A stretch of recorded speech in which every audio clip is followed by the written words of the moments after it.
Okay. So good morning everyone. Good morning, sir. Okay. So now today we have the topic which we will be studying are green revolution and white revolution. So first of all we are starting with the green revolution. So you have to come on page number 60 for that. As Aman has already explained the basic content, why there was a need of green revolution. When we saw the Bihar crisis, which we had seen in the last table, which we had discussed, from that we got an idea that we need to have one initiative where we need to increase the production of some basic crops like wheat and rice. So basically when we talk of green revolution, there was a huge production of wheat and rice especially. Okay. So that is why it's called green, because we are talking about agriculture. Revolution means a sudden fast change in the social or economic conditions of a place. किसी की भी place में जल्दी से कुछ change लाना, political economic social conditions में, that is called revolution. So we had put up some plans. Through those plans वहां पर क्या आया, green revolution. So I am reading it from here. In the face of the prevailing food crisis, as in the last section we have seen what we were facing a problem of food crisis. For that we have seen the example of Bihar during the 1960s era. Okay.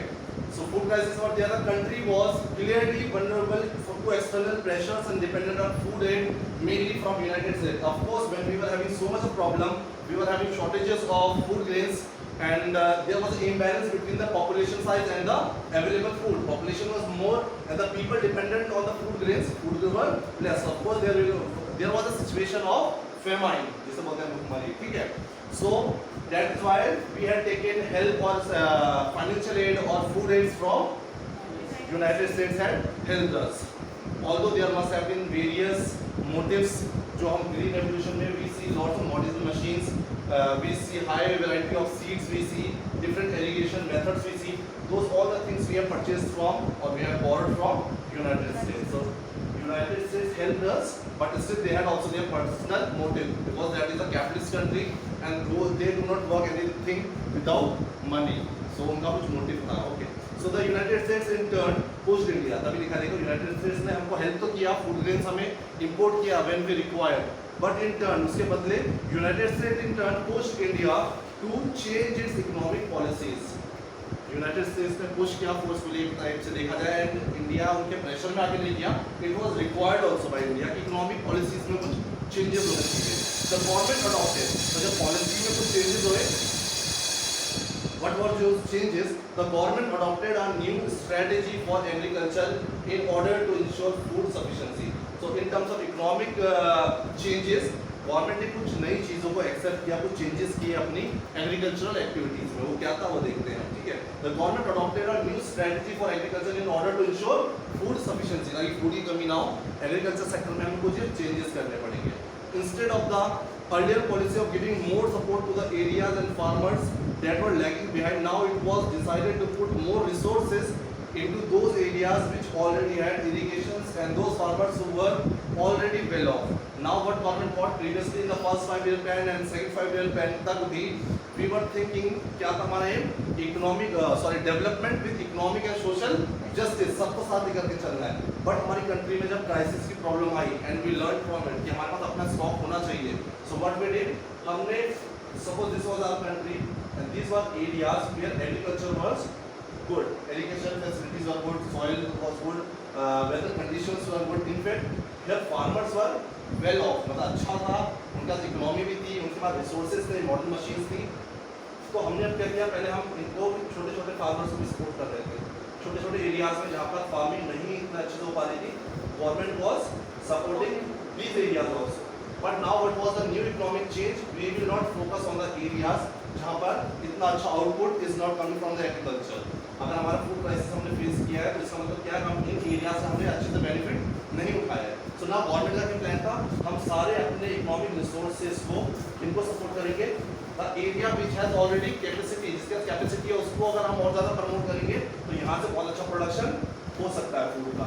Instead of investing lot of money here to promote these areas of for agriculture, हम इनको अभी ignore करेंगे और हम we will focus on the areas जिनमें already capacity है to produce मोर.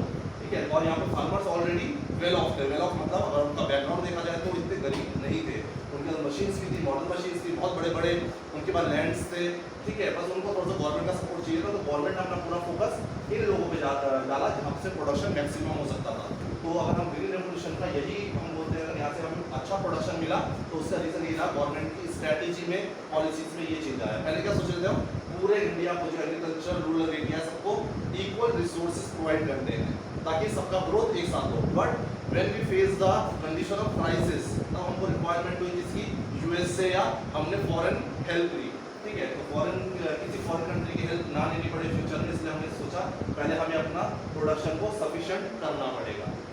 इतना समझ आ गया हमने किस पे फोकस किया, जो ऑलरेडी वेल ऑफ अच्छे एरियाज थे, प्रोडक्शन जहाँ पर मैक्सिमम हो सकता था वहाँ पर फार्मर्स फेल्ट वेल ऑफ थे, टेक्नोलॉजी वो ऑलरेडी एडवांस यूज कर रहे थे। I am reading it again so you will be able to understand. The government adopted a new strategy for agriculture in order to ensure food sufficiency.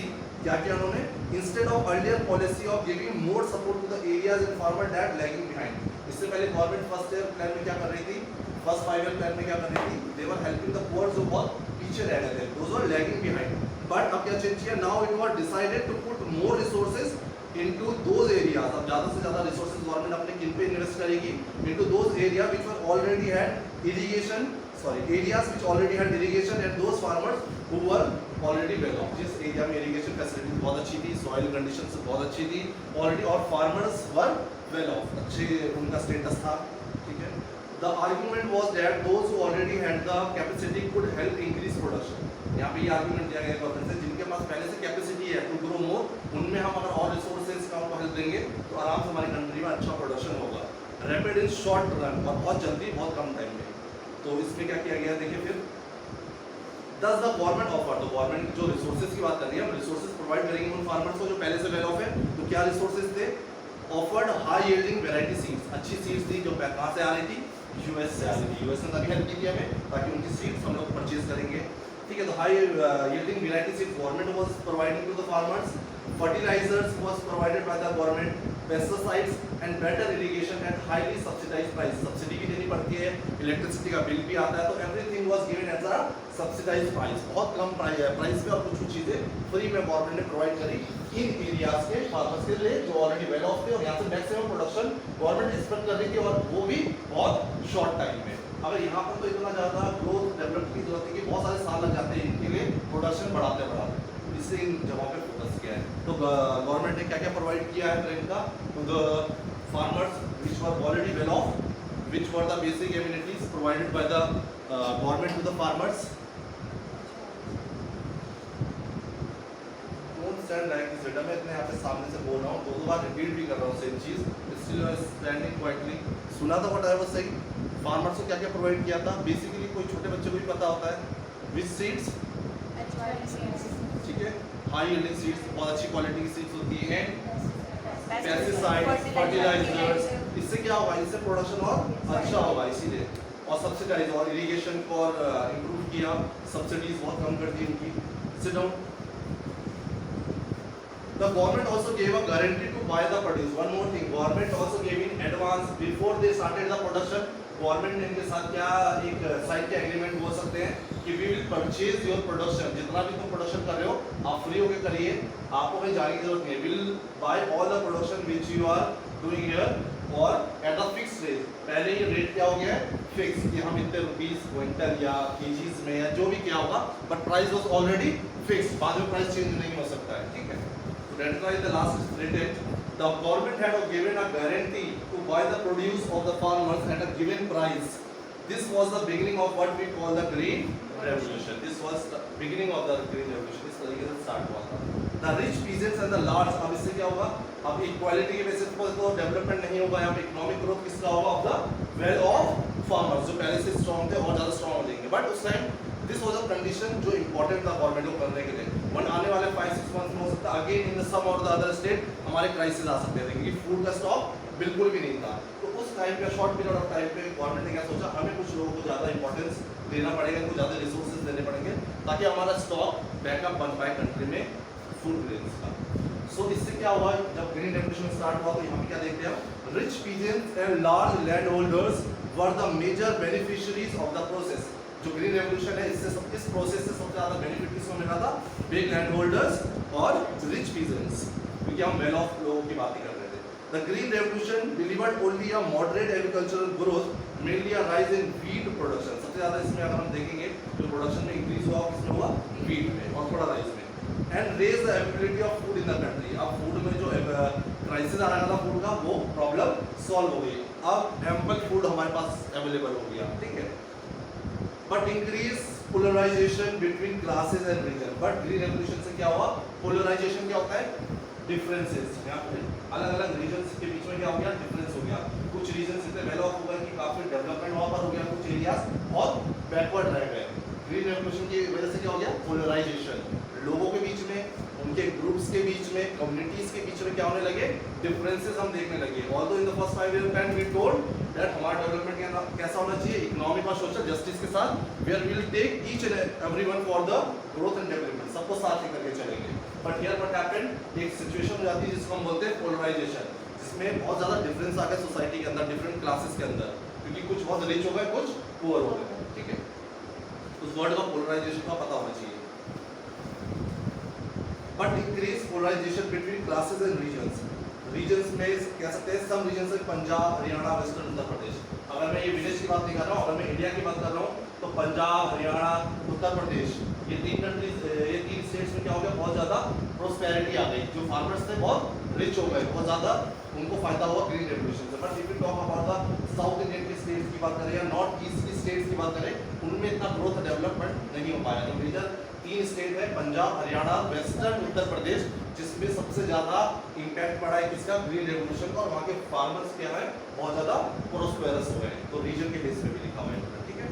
Classes के बीच में भी difference आ गया, cast के different groups के बीच में भी आ गया, और स्टेट्स के बीच में भी आ गया। तो आज हम देखते हैं पंजाब, हरियाणा और उत्तर प्रदेश का डेवलपमेंट बहुत पहले स्टार्ट हो चुका था as compare to the other states of north east में। देख लो, साउथ की स्टेट्स देख लो, उनके अकॉर्डिंग इन स्टेट्स का डेवलपमेंट बहुत फास्ट हो रहा था, क्योंकि ग्रीन रेवोल्यूशन में these were the most states जिनको सबसे ज्यादा बेनिफिट हुआ था।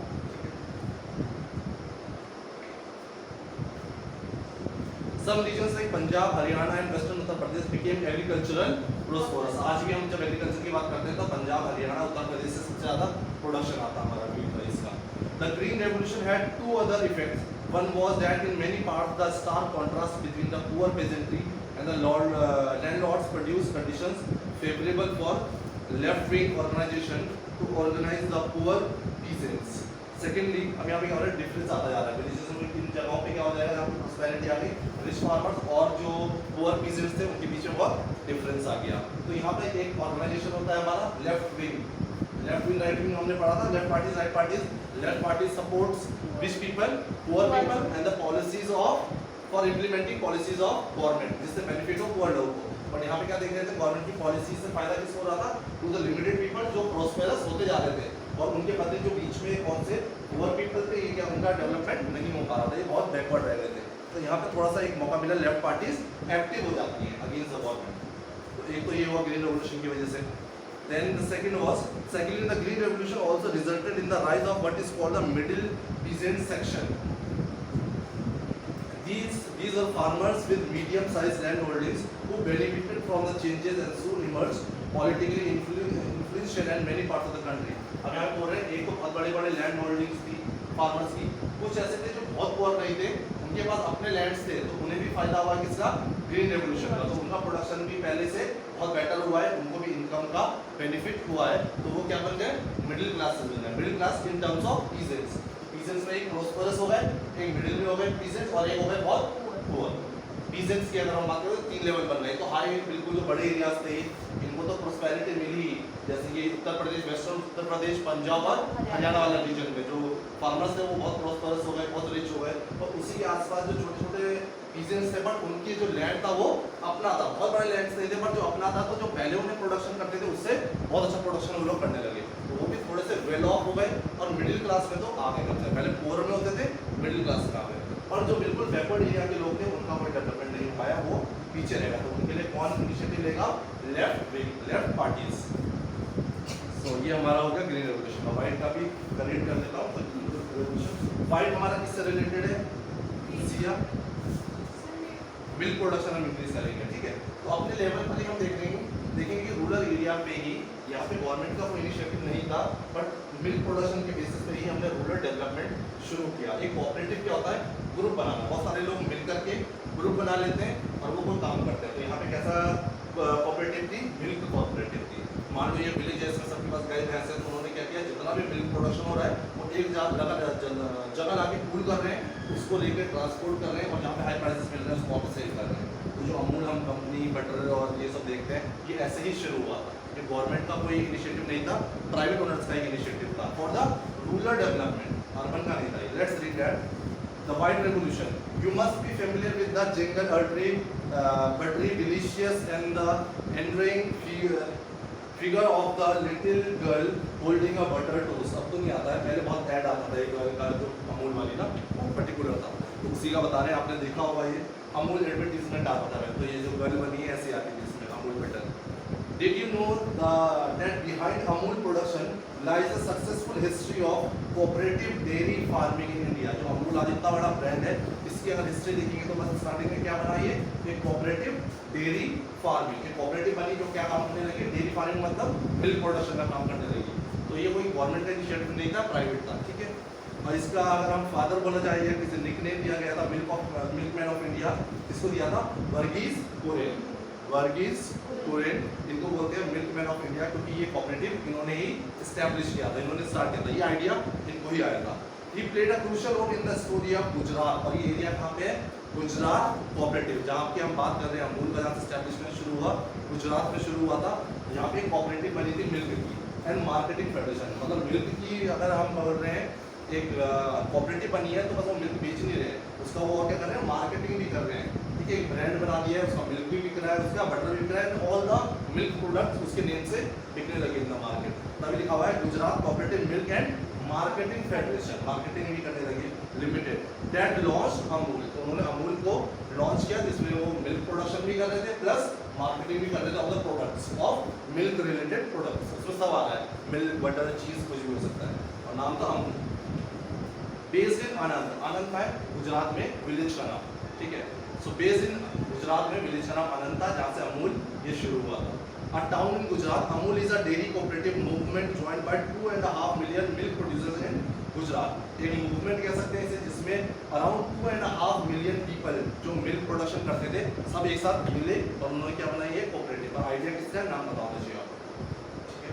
Amul pattern became a unique appropriate model for rural development. जो अमूल ने करके दिखाया, एक ये मॉडल बन गया for other rural areas in the country, कि कैसे रूरल एरिया में डेवलपमेंट हो सकता है, विदाउट गवर्नमेंट भी इस तरीके से प्रोडक्शन हो सकता है अगर विलेज के लोग कोऑपरेटिव बना लें।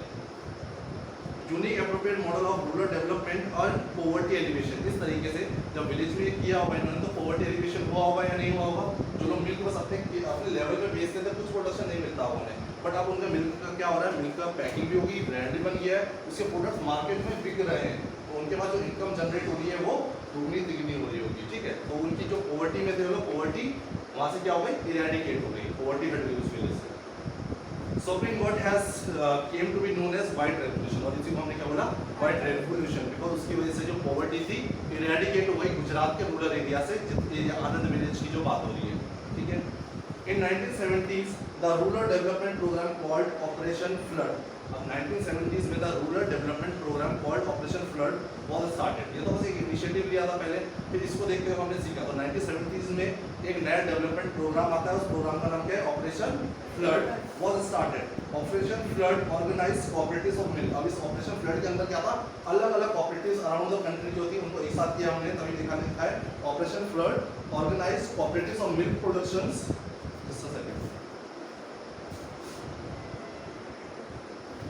Okay. So flood, this in 1970s the rural development program called Operation Flood was started. Operation Flood organized cooperatives of milk producers into nationwide milk grid. अब क्या करें, कोऑपरेटिव करके हमने पूरी कंट्री का एक कोऑपरेटिव बना लिया मिल्क का। Operation Flood was however not just a dairy program. It saw dairy as a path of development for gathering employment. अब हम इसको डेयरी प्रोडक्शन ही बोलेंगे। आप जब डेयरी प्रोडक्शन शुरू हुआ, इससे क्या हुआ, बहुत सारी एम्प्लॉयमेंट जनरेट हुई, पॉवर्टी से लोग बाहर आए। इसको हमने क्या देखा, as a program for development. अगर हम डेवलपमेंट की बात कर रहे हैं तो इसके थ्रू क्या होने लगा कंट्री में, डेवलपमेंट, लोगों को एम्प्लॉयमेंट मिलने लगी, इवन वुमेन्स भी इसमें एम्प्लॉयड हो गई, ठीक है। And income for the rural, specially for the rural house holds and elevating poverty. सबसे इंपॉर्टेंट तो ये था, पॉवर्टी से लोग बाहर आ पाते क्योंकि उनको एम्प्लॉयमेंट मिल पा रही थी, कुछ इनकम उनके पास अब आ रही थी। the number of members of the cooperative has continued to increase. अब उसके बाद 1970s के बाद number of cooperatives and the number of people in cooperatives में जो involved थे बढ़ता गया. With number of women members and women dairy cooperatives, society is also increasing significantly. Women का पार्टिसिपेशन भी इसमें बहुत रहा और कुछ अलग से वुमेन डेयरी कॉपरेटिव्स भी आ गई जो बस वुमेन्स की स्पेशली पूरी कॉपरेटिव किसकी थी वुमेन्स की. ऐसे भी नंबर्स इंक्रीज होते रहे. इसने डेवलपमेंट में पॉवर्टी को हटाने के लिए रूरल एरियाज में बहुत हेल्प की है. जैसे ग्रीन रेवोल्यूशन का वैसे ही वाइट रेवोल्यूशन का. तो इनका आपको बेसिक्स पता होना चाहिए. तो ये 1960 से 70s के इन 20 ईयर्स की ही कहानी है दोनों ग्रीन और वाइट रेवोल्यूशन.